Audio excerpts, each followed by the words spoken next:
네, 저희는 아무래도 조금 익숙한 스토리텔링을 아이들이 즐겁게 글을 쓸 수 있도록 선생님과 AI의 협업을 통해서 한번 제작해 보았는데요. 그래서 KO GPT-2를 파인튜닝하여 1막, 2막, 3막 생성 모델로 따로 구성하여 완성도를 높여 제작하였습니다. 아무래도 다양한 전공을 만날 수 있어서 굉장히 즐거웠고, 그리고 사무국을 통해서 멘토님들과의 많은 피드백을 주고받으면서 성장할 수 있어서 아주 좋은 기회였습니다. 네, 안녕하세요. 팀 에듀뉴런 발표 시작하겠습니다. 저는 프로젝트 총괄을 맡은 홍지희이며 개발의 오은수님, 그리고 자료조사의 한윤남님께서 함께 해주셨습니다. 지난 2년 코로나로 인해 교육계는 새로운 국면을 맞이했는데요. 바로 대면에서 비대면으로 온라인 수업이 활성화되었다는 것입니다. 물론 긍정적인 부분도 있지만 온라인 수업에 따른 교육 격차와 불평등은 저희가 다시 생각해봐야 할 문제로 떠올랐는데요. 당연히 이것은 교사 혼자 늘어나는 학습 수요를 감당하기엔 힘들고 학생의 학습 태도에 따른 개인 맞춤형 교육이 중요시되는 현 교육 과정에서 저희는 온라인 교육이 맞는 문제점은 AI가, 그리고 대면 교육의 이점은 교사가 맞는 블렌디드 러닝에 주목하게 되었는데요. 이러한 기법을 통해 사고와 의사소통에 기반이 되는 국어 교과목을 중심으로 아이들이 보다 쉽고 재미있게 글을 쓸 수 있도록, 또한 고른 창작능력 기회 개발 제공을 위하여 스토리텔링 교육 프로그램을 제작하기로 하였습니다. 저희는 가장 먼저 프로그램 제작에 앞서 아이들이 글을 쓰는 데 있어 어려운 점을 파악해 보았는데요. 첫 번째, 아이들은 자신의 생각을 언어로 재창조해내는 연습이 부족하여 문장을 형성하는 것 자체에 두려움이 있다고 하였습니다. 결국 자신이 원하는 주인공과 스토리가 있음에도 전혀 이야기를 시작할 수 없다는 것인데요. 하지만 이는 추후 저희만의 자동 문장 생성 알고리즘을 통하여 보완이 가능하도록 하였습니다. 그리고 두 번째, 아이들은 이야기의 배경 설정에 어려움을 느낍니다. 하지만 이 또한 전래동화로 장르를 제한지음으로써 시공간적 배경이 자연스럽게 설정되도록 하였고, 추후 역사교과목과의 연결도 자연스럽게 하였습니다. 이러한 장애물들을 토대로 인공지능으로 글쓰기 지도안을 만들었고, 글쓰기의 마지막 순서인 플롯 생성 단계에서 저희 아이와나 스토리텔링 프로그램이 본격적으로 개입을 시작합니다.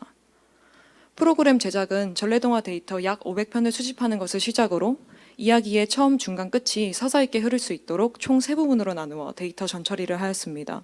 그리고 모델링은 KO GPT-2를 파인튜닝하여 1막, 2막, 3막 생성 모델로 구성하여 완성도를 높였습니다. 프로그램 사용 방식은 보이시는 화면과 같이 학생이 먼저 원하는 문장을 입력한 뒤 AI가 여러 가지 선택지를 출력하여 원하는 문장을 선택할 수 있는 1:1 릴레이 방식을 채택하였습니다. 프로그램 흐름도를 보시면 다음과 같습니다. 저희는 실제 초등학교에서 저희 스토리텔링 프로그램이 바로 사용될 것을 목표로 삼았었기에 가능성 여부 판단이 우선이었는데요. 이에 따라 금서초등학교에 재직 중이신 선생님과 함께 국어 교과목 단원에 맞춰 총 10차시로 나누어 수업을 진행하였습니다. 보시다시피 1에서 8차시까지는 블렌디드 러닝 기법을 따라서 선생님께서 글을 쓰는 데 필요한 요소들을 아이에게 먼저 알려주셨습니다. 그리고 9에서 10차시 때 동화 생성을 위하여 저희 프로그램이 사용되었는데요. 프로그램 사용 시간만 따진다면 동화 생성을 위한 시간은 오로지 1시간 30분이었습니다. 학생이 다섯이었고 개발 초기 단계임을 감안한다면 저희는 추후 충분히 저희 프로그램이 수업 시간에 사용될 수 있을 것이라고 확신할 수 있습니다. 비로소 아이들은 자신의 이름을 주인공으로 하고 자신이 원하는 스토리로 된 온전한 자신만의 동화를 만들어낼 수 있게 되었는데요. 그 결과 영상으로 함께 보고 오시겠습니다. 오래전부터 지리산에는 호랑이가 산다는 소문이 있었습니다. 민준이도 호랑이 소문을 알고 있었기에 집을 나설 때는 항상 주변을 잘 살폈습니다. 오늘도 마을에서는 호랑이를 봤다는 이야기로 시끌벅적했습니다. 아기 호랑이가 마을 사람들 이야기에 빠져있는 사이 날은 어두워졌습니다. 아기 호랑이는 황급히 집으로 향했습니다. 어라, 여기가 어디지?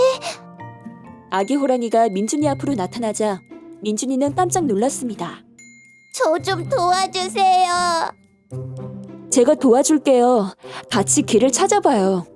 목이 말랐던 민준이는 호수를 발견하고 신나게 뛰어갔습니다. 급하게 물을 마시던 민준이는 중심을 잃고 그만 호수에 빠지고 말았습니다. 허우적거리는 민준이를 발견한 아기 호랑이는 곧바로 호수에 뛰어들었습니다. 민준이가 다치지 않게 물어서 호수 바깥으로 데리고 나올 수 있었습니다. 저기 큰 나무 밑에서 조금만 쉬었다 가는 건 어떨까요? 아기 호랑이는 민준이를 다른 동물들로부터 지키기 위해 잠들지 않고 주변을 어슬렁어슬렁 돌아다녔습니다. 다시 출발하려는 그때 가까이 가자 빛은 더욱 밝아져서 눈을 뗄 수 없을 정도였습니다. 잠시 후 눈을 감았다 뜨니 민준이는 집으로 돌아와 있었습니다. 아기 호랑이가 생각났던 민준이는 숲속으로 다시 가보았습니다. 민준이 앞에 나가섰습니다. 살려주세요! 나야, 아기 호랑이. 이후 민준이와 호랑이는 세상에 둘도 없는 친한 친구가 되었습니다. 이빨도 멋지게 자란 호랑이는 민준이와 마을 사람들을 지켜주면서 행복하게 살았습니다. 그래서 수업이 완료된 뒤 진행된 설문조사에서는 대부분 긍정적인 반응을 보여주셨는데요.